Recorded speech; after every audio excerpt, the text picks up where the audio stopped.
السلام عليكم ورحمة الله وبركاته. ازيكم عاملين ايه؟ يا رب دايما في افضل حال. هكلمك على مشكلة انا متأكدة ان هي بتحصل معاكي. انت في يوم من الايام قررتي ان انت عندك هدف معين عايزة تنجزيه او مهمة معينة عايزة تنجزيها، صغيرة بقى او كبيرة، تهمك او تهم الاخرين، المهم ان هي مهمة. انت قررتي انك هتبدأي يومك بيها وهتستعيني بالله وهتبدأي انك تنجزيها، لكن للأسف دماغك مش راضية تشتغل معاكي، عمالة بتحاولي انك تركزي، مش عارفة تركزي، تجمعي كلمتين على بعض مفيش برضو. طيب تحاولي تجيبي كلمة من هنا، تساعدي من هنا، طب خلاص هشرب قهوة، طب خلاص هقفل الشباك وهبطل الدوشة، برضو التركيز مش راضي يكون معاكي ودماغك مسوحاكي على الآخر، رافضة تام ان هي تركز. شفتي؟ انا عارفة المشكلة اللي بتحصل معاكي ازاي، ده نفس اللي حصل معايا النهاردة. طب ايه السبب ان انا مش قادرة انجز المهمة دي مع ان انا عملت كل الاستعدادات اللازمة علشان اقدر ان انا انجزها؟ اكتشفت ان دماغي كانت مضايقاني ومسوحاني ومش راضية تساعدني في انجاز المهمة اللي انا عاوزاها، لانها محتاجة حاجة واحدة بس، والحاجة الواحدة دي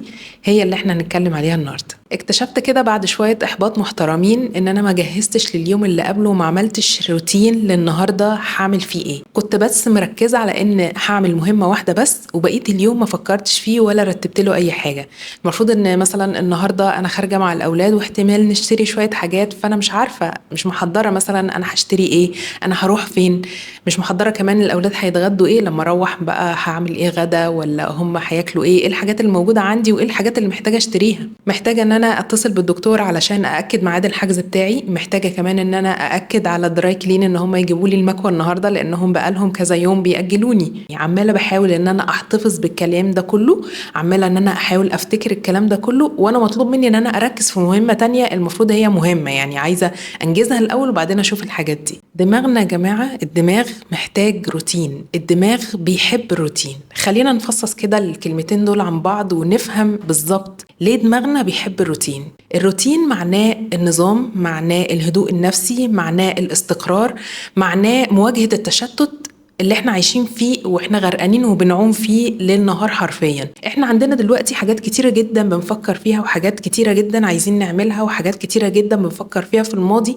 فعشان كده الروتين بينظم الموضوع ده وبيوفر لنا الحاجة المهمة جدا اللي هي السلام والهدوء النفسي، اللي يخلينا نقدر ان احنا نوصل وننجز ونعمل اللي احنا عاوزينه ونركز فيه. ومحدش يقول ابدا ان الروتين يعني ملل، الروتين يعني استقرار، يعني نظام، انا عارفة ايه اللي هيحصل النهاردة، انا عارفة ايه اللي هيحصل بكرة، انا عارفة بالليل هعمل ايه، انا مطلوب مني ايه. ومحدش يقول برضو ان انا ببقى مرهقة نفسيا وتعبانة لما احس ان انا ملزمة ان انا اعمل حاجات معينة في مواعيد معينة، ولو ما عملتهاش يبقى الدنيا اتهدت. لا، دي حاجة تانية، دي اسمها عدم مرونة. الروتين معناه ان انا بحط نظام علشان السلام النفسي ده اقدر ان انا اوصله من غير ما ابقى مرهقة ومشتتة. والمرونة هنا بتلعب دور كبير جدا في ان هي تخلي الروتين ده يناسب ظروف حياتي، يناسب شخصيتي، يناسب الحاجات اللي انا بحبها، ويناسب مثلا جدول طاقتي اذا كان في النهار ولا في الليل، في نص النهار هعمل ايه، وهكذا. الروتين كمان بيساعدك انك تستغلي وقتك افضل استغلال، بدل ما تفكري دايما في الحاجات اللي مش محتاجة تفكير، اللي هي مثلا ايه،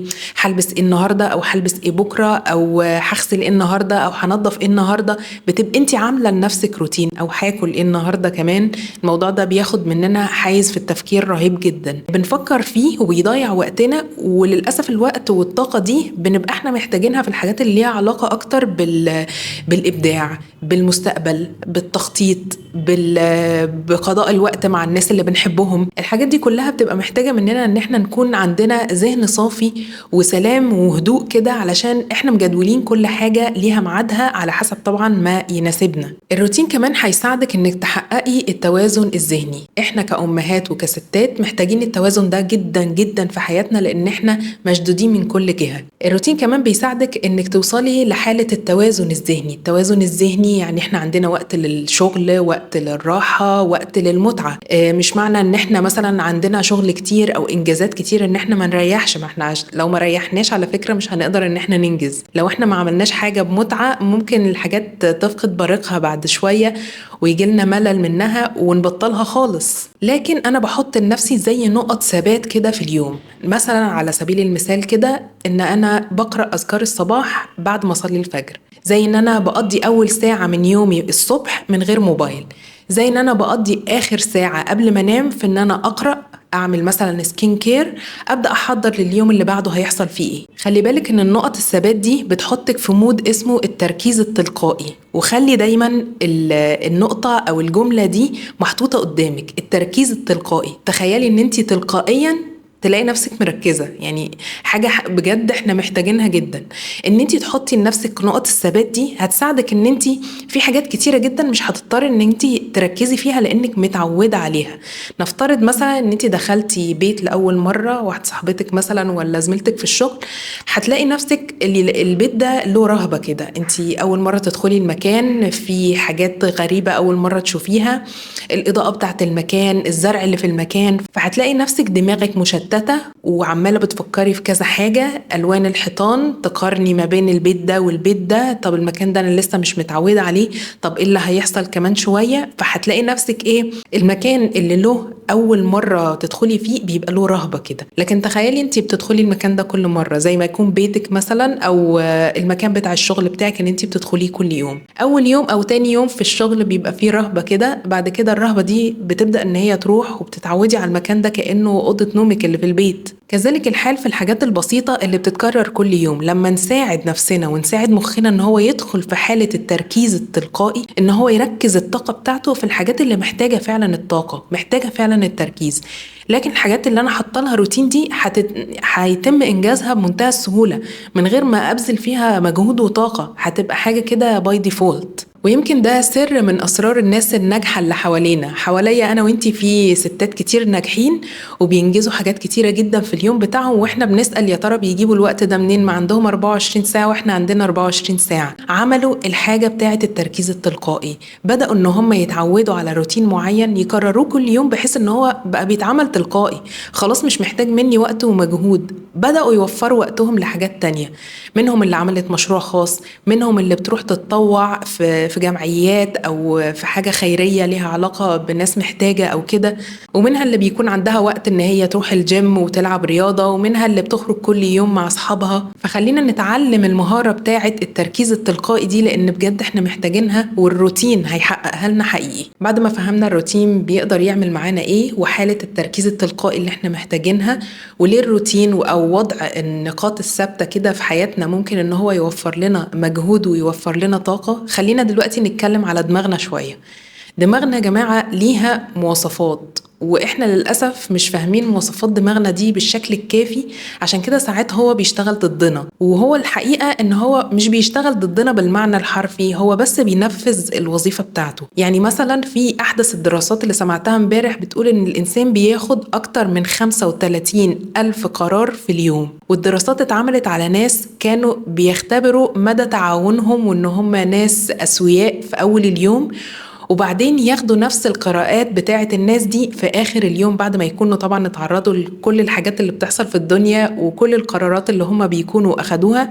لقوا ان هم بيبقوا بنسبة 84% أكثر عدوانية وأكثر ان هم مش متعاونين، يعني أقل تعاونا في نهاية اليوم على أول اليوم. أول اليوم ممكن يكونوا متعاونين، ممكن يكونوا سهلين في الإقناع، ممكن ان هم يكونوا كده منفتحين وولاد حلال وكويس، لأن القرارات اللي هم بياخدوها وكمية الحاجات اللي هم بيتعرضوا لها بيخلوا دماغهم للأسف تبقى كده. فعلشان دماغنا تشتغل معانا لازم ان احنا نقلل القرارات، واحنا قلنا ان تقليل القرارات هيبقى عن طريق الروتين. دماغي كمان من مواصفاته ان هو بيحاول يوفر لك الطاقة، بيخزن الطاقة كده جوه نفسك بحيث ان انتي ما تستهلكيهاش الا في الحاجة اللي هي خطر جدا او تكون بالنسبة لك حياة او موت. فعشان كده الدماغ بيوفر الطاقة لما يلاقي ان انتي هتقدمي او هتدخلي في نظام حاجة صعبة، في حاجة كبيرة، هدف زيادة عن اللزوم صعب او بعيد او محتاج صبر ووقت طويل. الموضوع ده كله بيخلي المخ يتوقف ويبقى عايز يوفر الطاقة ويكسلك ويدخلك في مود الخمول، يا اما يدخلك في مود عدم التركيز وان انت مش عارفه تعملي الموضوع ده. نحاول ان احنا الاعمال بتاعتنا او المهام بتاعتنا ما نعملهاش كبلوكه واحده او كحاجه كبيره مره واحده، علشان مخنا ما يحاولش ان هو يلعب ضدنا ويوفر طاقتنا يخلينا ان احنا مش عارفين نعمل الحاجه دي خالص. فادي نفسك الفرصه ان انت تجزئي الحاجات، زي الكتاب بتاع اتوميك هابتس كده اللي كان بيحاول ان هو يبني العادات الجديده، العادات العادات الكويسة بطريقة ذرية، يعني بتعملي حاجة بسيطة كل يوم، حاجة بسيطة كل يوم، وكل يوم بتزودي المقدار ده لحد ما توصلي للعادة، بحيث ان هي بتخدعي مخك من الاخر ان هو مش هيقدر ان هو يمنعك انك توفري الطاقة.